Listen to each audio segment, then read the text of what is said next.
Hey guys, Real 111T here. Just doing a video showing a size comparison. Some of these kerosene burners. Got four stoves here. This here is an original Optimus 45, probably 1970s manufacture, so one of the later ones. This is an Optimus 96. Not exactly sure. I think this is a later one as well. And then these two are the Liberty rocket stoves, the Model 0 and the Model 100. Now you'll see size-wise, okay, the Optimus 45, I did say 45, right? Optimus 45 and the Model 100 are about the same size, okay? Their fuel fonts hold about 1 liter or 2 pints, okay? The 100, or not 100, the Model 0, I'm sorry, this is the Model 100. This is the Model 0 Liberty, and this is a 1/2 liter capacity or a 1 pint stove, okay? And then the Optimus 96 is what's known as a 1/2 pint stove, okay? So if we come down here, you kind of see relative size of the different tanks, you know.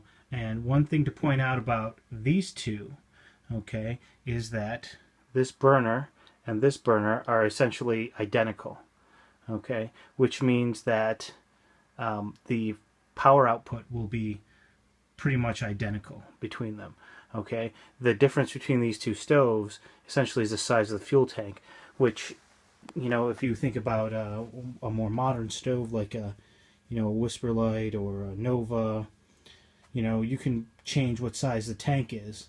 Well, essentially that's what's going on here, is this has a bigger tank, this has a smaller tank, okay? And so that's basically how that works, and that's a fairly common thing. I haven't done a side-by-side between these three. The burners are about the same size. I don't know exactly how you would compare performance. Okay, maybe I'll do a boil test at some point. But the thing to consider about these is, you know, this. Sorry about that. Basically, what as I was saying is this one and this one, okay, are sort of vintage items. You might find them used on eBay in various different conditions. You know, they come up on a fairly regular basis, but you can't just go out and buy one whenever you want. These two, on the other hand, are newer production, okay, available through A&H, and you can pretty much just order one from the eBay store. Okay, so that's something to consider. Now, are these exactly comparable to the older ones? I don't think so. The quality of these is a little bit rougher, okay, than say something like this. And I was lucky enough, I had this one from before it was fired, so you know, I feel like even though this is older than my collection, you know, I feel like I'm sort of the first operator of that stove. So I can say from running that one, these are good quality. They're not equal quality, but they're definitely very serviceable. Okay, one thing in particular, when I got the 100, the pump plunger was not great, and I don't know. I don't know if that's just I got a bad copy or if that's an endemic thing. I didn't have any problem with this one, but basically the first thing I did is I replaced the plunger. Now it pump leather. Now it comes with an extra pump leather, but I didn't use that one. I obtained one from another eBay seller. I believe his name is Sifaudi. I'll see if I can put a link in the descriptions. And this gentleman in Turkey makes some excellent pump leathers, and I've gotten several different sizes from him for my little repair kit that I've been putting together, and instantly when I put it in here in this one, it was an instant improvement, you know, in terms of the way it operated.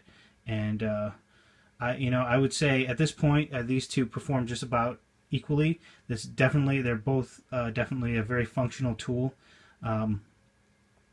I spoke to the gentleman from the company that makes them, and basically most of their marketplace is in Africa, okay, and the Middle East. And people are using these things every day.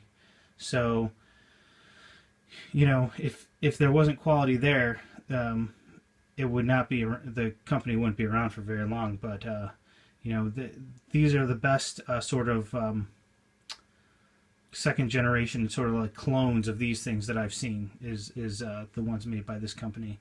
The burner is excellent quality.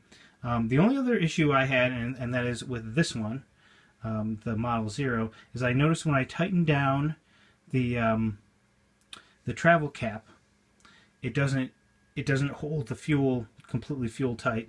And the way I tested that is I closed down the air screw, which you're supposed to be able to do, and I pumped the pump a few times, and I found that there was a little fuel leaking out from the travel cap.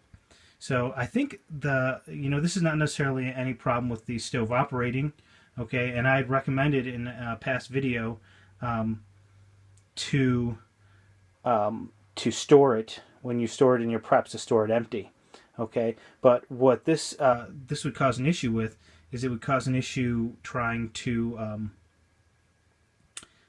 transport it, you know, and it's less of an issue with the larger ones, which are really kind of base camp models. But this one you could probably backpack, but you wouldn't want to be backpacking it with fuel if it was leaking, okay? So I'm going to experiment. I've got some nitrile O-rings that I have for basic stove, fiddling around with stoves that have O-rings, and I'm going to try and find an O-ring that will fit underneath the travel cap and torque that down, and hopefully that'll solve the problem. Sorry about that again. Okay, so basically hopefully that'll solve the problem, having that O-ring seal in there. And I'll do the same thing. I'll close down the air screw and I'll pump it a few times and see if I have any leaks. But it doesn't seem to be leaking from anywhere but there, and that's really important because you know, you could theoretically have leaky solder connections and stuff like that. I haven't seen anything like that with any of these two new stoves, and you know, that's sort of an interesting connection there, because there is no O-ring underneath the burner. What there is there's a lead washer, and you're twisting down a brass screw onto a lead washer, and you know, during operation, the burner is screwed into that spot. So I haven't had any issues with the burners leaking around the burners in operation, but it's just something to be aware of if you pick one of these up. Definitely try that out. It might be that I just have a wonky copy. You know, that's something that that I would just point out, is that, you know, it's definitely possible. They definitely have the feel like there could be, you know, these are handmade. You could have a one-off issue like that, as opposed to a factory, you know, made in an automated factory. But on the whole, I'm very pleased with them. You know, I don't want to discourage anyone from picking one up. They're an exceptional value at $60 for this one and $75 for this one with a box. Okay, so I mean, this one is really a bargain for what it is. If you're thinking about getting this for in-place preps, to kind of complement other kerosene devices, lanterns, and heaters that you have, you know, this is a good item. I definitely recommend either one. Get it, set it up, make sure everything's working right, and then, you know, once you're familiar with it, you know, you can go from there. But I would definitely recommend that step, is setting it up and making sure that it's working right. And then, you know, once you're familiar with it. So that's basically all I have. Thanks for watching.